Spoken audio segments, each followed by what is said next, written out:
All right, David. It was ugly, bro. I mean, at least the Mona Lisa is still worth a lot of money, but this portrait, this one ain't worth shit, bro. I mean, the first half was beautiful, a solid first half by them, and then the second half, an absolute collapse from coaching to players. Tua with a couple of terrible throws, the interception, and on third down where he short armed that one to Tyreek. Tyreek with another brutal drop like he does every week pretty much. And obviously the defense couldn't get off the field in the third quarter too. That was tough. Just an absolute collapse in the second half. Yeah, all three phases, truly. The offense, 3 and outs in that second half, so can't get anything going. And then meanwhile, the Dolphins defense was playing some bend but don't break. For a while, it was keeping the Bills out of the end zone. That was working. You got some turnovers on Josh Allen, which he's prone to do. So the 2 interceptions, the Christian Wilkins strip sack of them. So it still kept you ahead in the game despite everything you were giving up. But then eventually special teams comes into play, and that just was the backbreaker, momentum shifter with the Hardy punt return. Seemed like the first guy had the best shot at him. After that, he was gone, and Cameron Good gets hurt on the same play, so more attrition along with Andrew Van Ginkel at the edge rusher position. And then obviously Tua with the late interception. You're not able to, you gave up the touchdown one way to Josh Allen. Long drives for the Bills, very short 3 and outs for the Dolphins, and that's the kind of second half you're going to have when those things happen. What do you know about the injuries? So it seems like Cameron Good is probably done on that one. Mike McDaniel said it doesn't look promising. And he said on Andrew Van Ginkel, he'll need to get more information.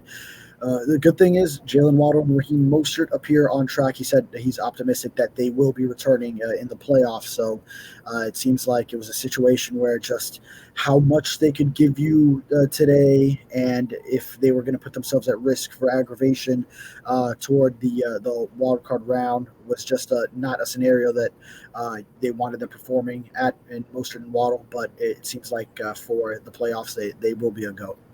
Yeah. All right. Well, that's good at least. The safety, how did he come out? Because I know he got banged up too.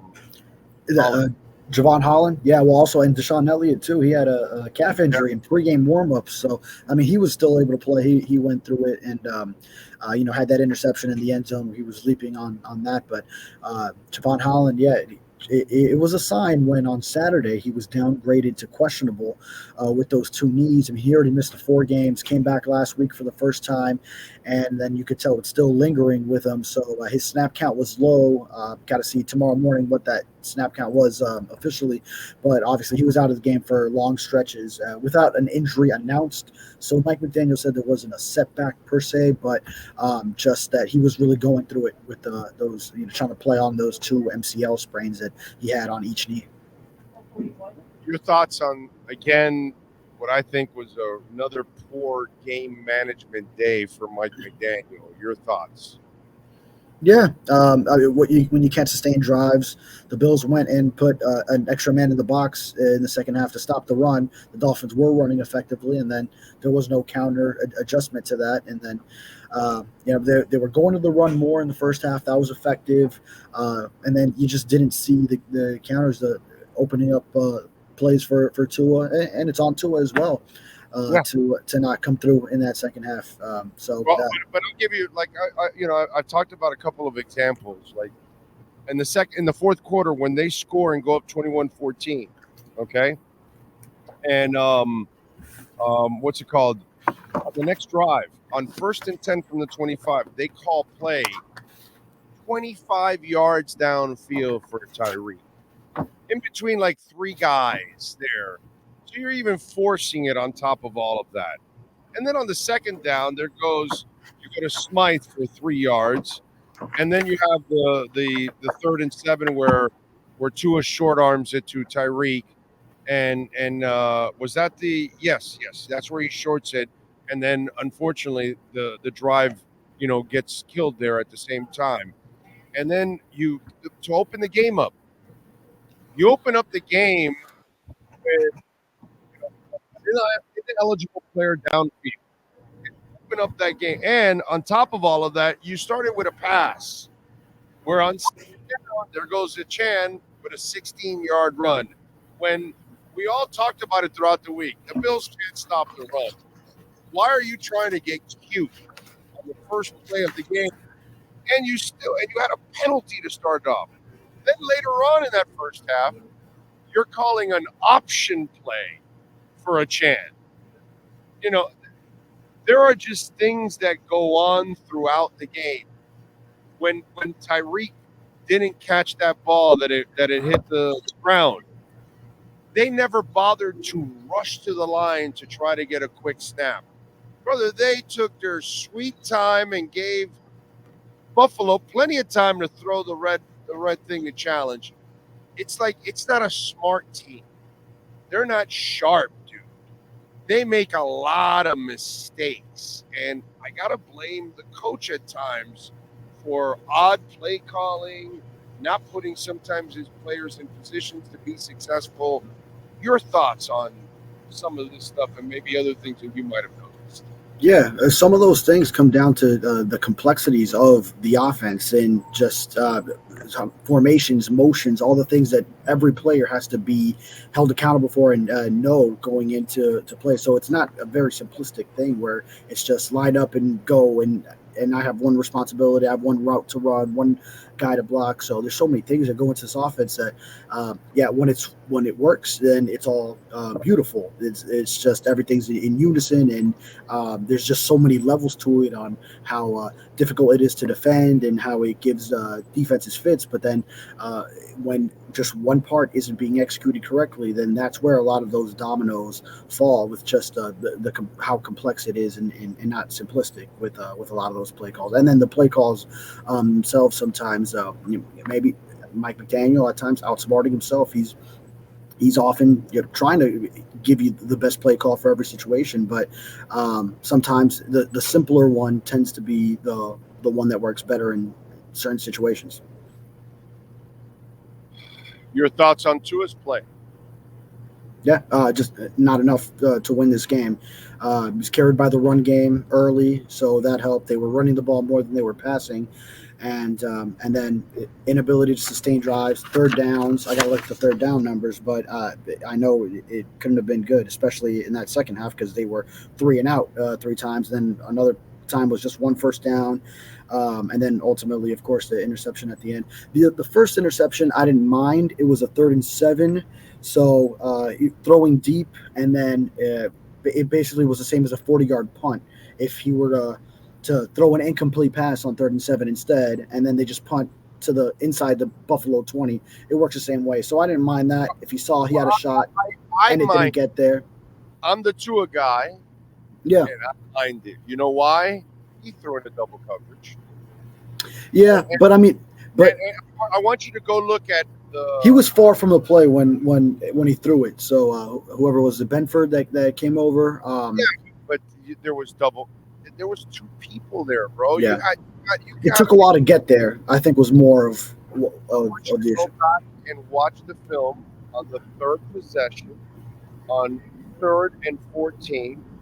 Tyreek he completes a play just inside the hash mark to Tyreek in between 3 guys. And then there's a 4th guy coming over. That 4th guy was coming over was the one-on-one with Berrios, who was open, actually.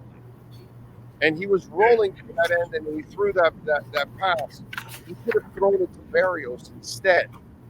Okay, it was a left-handed pass, left-handed side, all that stuff. So it was all favorable for him. Berrios had one-on-one, but yet he obviously the coach calls it, and then the quarterback goes through it. There is this fixation to get Tyreek the ball all the time that I think it's kind of created an imbalance that's unhealthy for the team. And in that moment, the efficient play was the one to go to Berrios, not to go to Tyreek. It was a harder play to drop it into Tyreek, and he had to jump up in the air and make a really sweet catch, by the way. But still, it was difficult in the throw and the catch, whereas the Barrios one would not have been nearly as difficult of a throw and not even close to the difficulty of the catch. Yeah, and I'll give you a stat to actually back up exactly what you're saying. So 27 pass attempts for Tua, 13 targets went to Tyreek Hill. So that is, and he wasn't even on the field he got banged up late on that last drive. So he wasn't on the field. Tua was throwing to Chase Claypool into double coverage, which was a very bad throw. Had no chance of getting to him with that coverage. But I got to tell you something. Targets. Ask him if he needs to watch Sesame Street and see if he needs to watch more of the count. Okay? Because clearly he doesn't know that when a receiver has Tua coverage, there's somebody else that's alone somewhere. So somebody needs to tell him, Wana, Tua, you don't throw to somebody with Tua or Threa, because he has a tendency to throw it to Threa in coverage. And I'm not understanding what's going on here, why he's forcing it into players who are multi-covered. Yeah.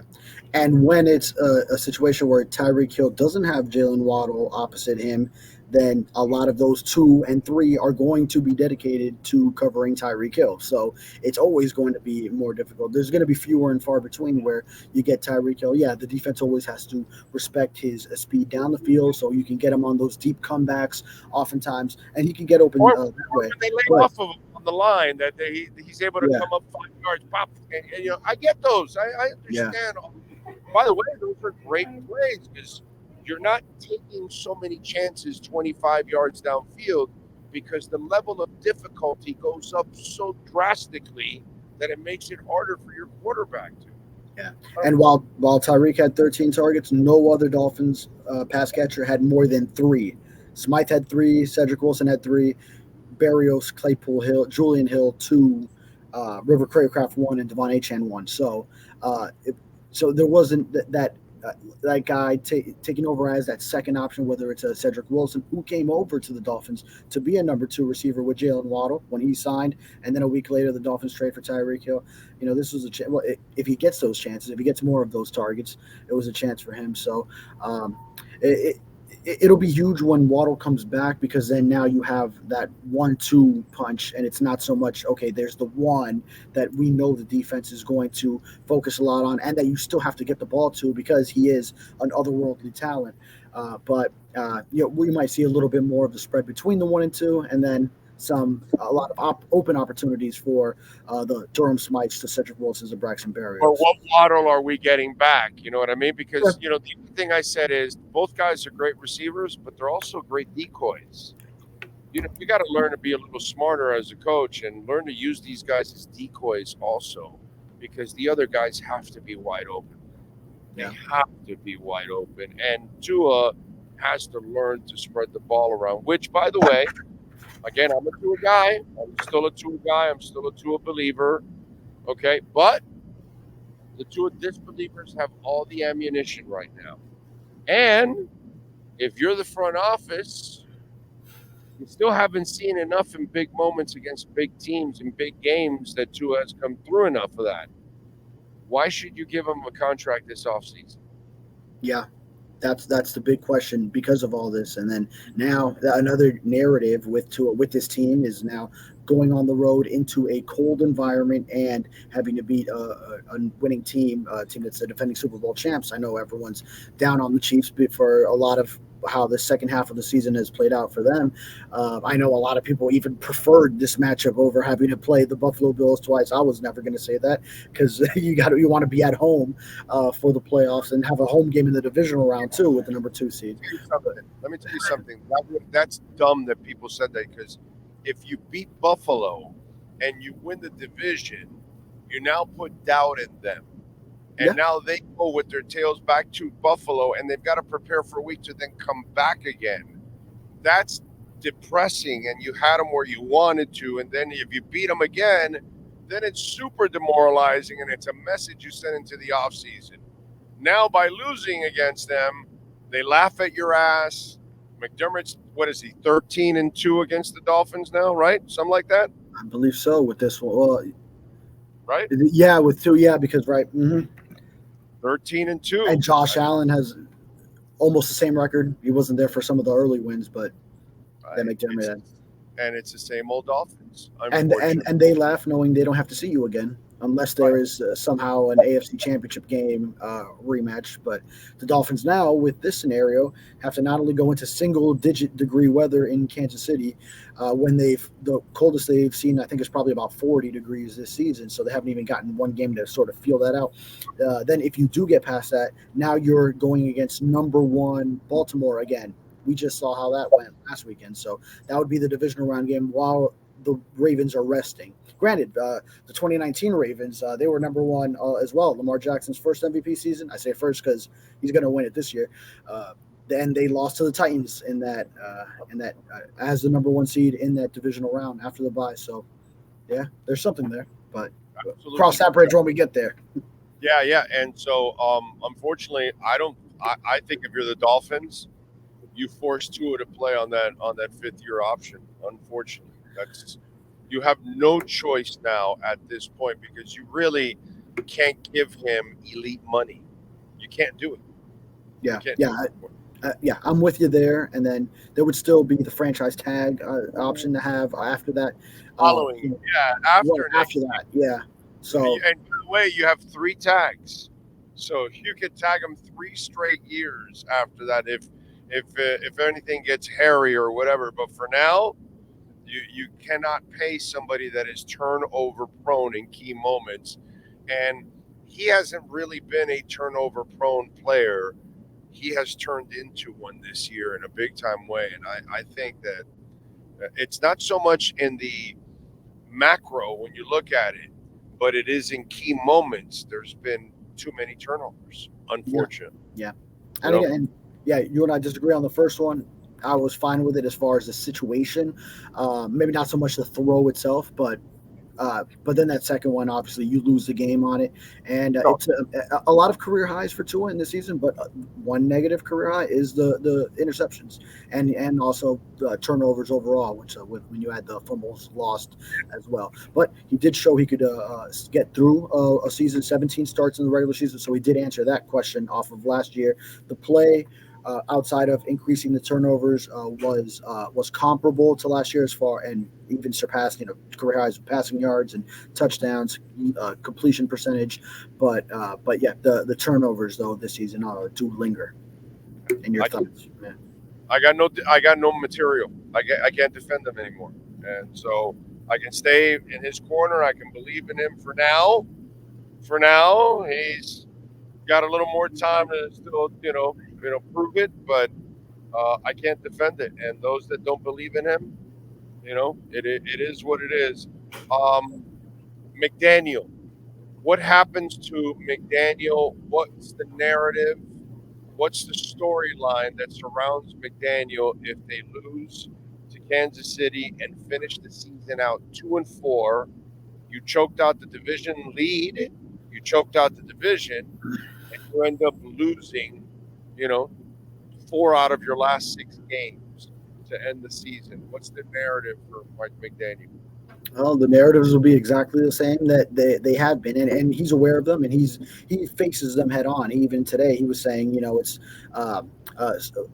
Chris Perkins, a colleague at the Sun Sentinel, in a question called it a funk against winning teams, and he corrected him, said it's not a funk, it's reality right now. It is what this Dolphins team is. So now that makes them 1-5 against winning teams this season, not winning any one of them on the road. So that's 0-4 in the road games, neutral site / road being one of them against the Chiefs. It's going to be another opportunity to do exactly that. So if you are going to correct the narrative, it's going to happen when the stakes are highest in the playoffs. So that's what the Dolphins have in front of them. And if not, then it's just another example toward exactly that. And not only the winning team's record, but the December, the January, late in the season record right now, because last year there was a 5-game losing streak, and then this year 3 losses in the last 5 weeks of the regular season. This team had a 3-game lead in the AFC East with 5 weeks remaining, and having Titans at home, Jets at home on the horizon, and then blowing that Monday night game, opened it up where then you lose to these good teams, the Ravens, and then you give the Bills a chance to take it from you in the last week of the regular season, and it happened. No, monster choke job. There's really no other way to look at it. Unacceptable by the entire team, unfortunately. All right, by the way, how badly does Mike McDaniel need that win next week? I mean, the season is an absolute failure. Yeah. No, it's a failure. Right now, the season is a failure. But, I mean, you lose next week. Wow. I would say that, yeah. They won a few more games, but end of the day, 2 more games, actually. But at the end of the day, it only stayed healthy. That's why you got those games? No, nothing else, brother. That's true. It. Right. That's it. He stayed healthy for 5.5 more games, if you include playoffs now, too.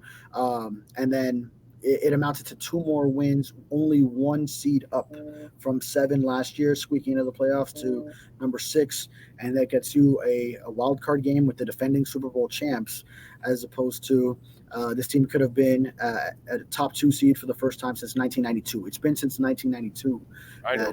That there is, that this team is not number 2 or number 1, which would have meant 2 home playoff games, a path where you only need to win on the road once with that to go against that narrative to get to the Super Bowl. So, McDaniel, by the way, now owns one of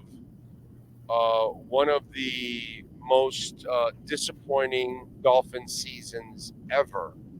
Because this team actually has potential, has real talent, has an offense and has a defense, has a quarterback, has a running game, things that Marino never had, and things that haven't really existed for all the other quarterbacks that have been here for the last 25 years. None of them have had complete teams that can run and pass the ball and actually play defense. And I know they had some injuries, but lots of teams have injuries. But I have to call it one of the most disappointing seasons I have ever seen. Yeah, we've talked about just most complete Dolphins teams since, and you might have to go to the 70s, probably those Super Bowl teams, because even Marino in the 80s, they weren't as complete. And then they got to the Super Bowl in '82, but that wasn't with Marino at quarterback. So, you might have to go back to those teams in the 70s for most complete team that this roster. Let's be honest. The Cook kid dropped a touchdown, and Josh Allen had Diggs wide open. He burned Jalen Ramsey. Jalen got stiff-legged for a moment there, and he was wide open, dude. If it wasn't that Josh Allen is normally, not an accurate quarterback, that was a touchdown, dude. Like, we can't even say that for the Dolphins. Like, these scores could have happened. No, but it could have been a lot uglier in this game. Oh, yeah. All right. Hey, we saw the best of Josh Allen and the worst of Josh Allen, and the worst of Josh Allen kept the Dolphins in this game for a lot longer than it could have been if he doesn't turn the ball over. I mean, think about the drives, the missed opportunity. The first drive, they're driving all the way down there, throws a bad interception with a miscommunication. At halftime, going down at the 1, running out of time like they did at the end of the game last time they were in Hard Rock Stadium. The missed touchdown to Diggs, it could have been very ugly if you lost 21-14. One of them was a special teams touchdown where 2 Dolphins collided. One got injured. It opened up the gaping hole that created that. And the other touchdown came from a deflection off Andrew Van Ginkel's helmet, and it got lucky that he got it in the back of the end zone. Think about that. Those 2 scores decided this entire game. Okay? It's not like Josh Allen, my God, outplayed Miami and it was amazing and all that. No, dude, it was just flukish. Yeah. Yeah, I'll say toward the end, like that scramble, 3rd and 13, picking up the 4th and 1, the first one. Yeah, those things were him. But that fluky touchdown. Flukish. Yeah, right. Yeah, that fluky touchdown, that first one off the tip ball. Really, I also Dolphins DBs. I felt like they stopped playing on that play, like just assuming it was going through the back of the end zone. Elliott was there. Elliott was the other one. I saw Eli Apple too. So Trent Sherfield is aware and seeing the ball and seeing that he could get 2 feet in right at the back of the end zone, and Dolphins DBs could have been right there with him, but just sort of stopped playing. They thought the play was over. Got to play through the whistle. From the lack of brightness department that I just told you about, Eli Apple, bro, you got the interception. It came right to you. You didn't even make a great play. The ball came to you. Stay on the ground, bro. He was already on the ground in the end zone. Take the touchback. Line, bro. Come on. I understand. Yeah, I understand if you have some momentum and you have open field in front of you, you're on your feet. But he had to get up, and then he was stumbling, crossing the goal line too. That was about 15 yards of field position there instead of taking the touchback. And the and actually the Elliott interception, because that was on a 4th down at the 35-yard line. If you just knock it down, that's 15 yards of field position that you surrendered there by picking it off. This team has zero awareness out there. Zero. It's a shame how they are. It is not a high IQ football team. It is just absolute. I mean, how do you start the game with a penalty, bro? Like, and that one, the man downfield, that was Rob Hunt. It was his first start out of missing 7 of the previous 8. So, that's a tough situation though to put him in. To your point earlier, first play since coming back. A play where he has to sort of show the discipline to stand back and then get to blocking. But that was a tough spot to put him into. Come on, man. Anyway, all right. Follow him on Twitter at David Furones _ and catch his work at the South Florida Sun Sentinel. David, as always, thank you, my brother. Appreciate you immensely. Yes, sir. Good night. Thank you. Welt Rheaume, by the way, that is now they protect you a hell of a lot better than the Dolphins do from pain.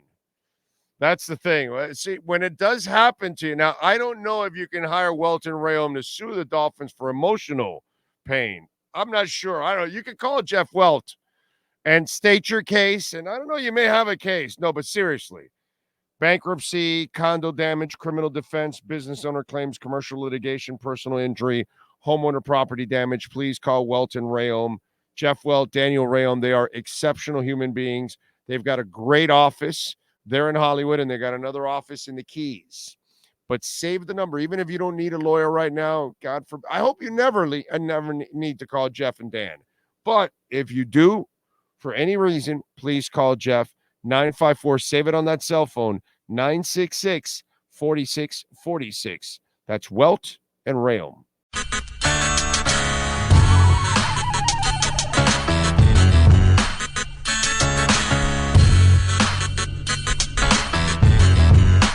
This is the Big O Show. This is the Big O Show.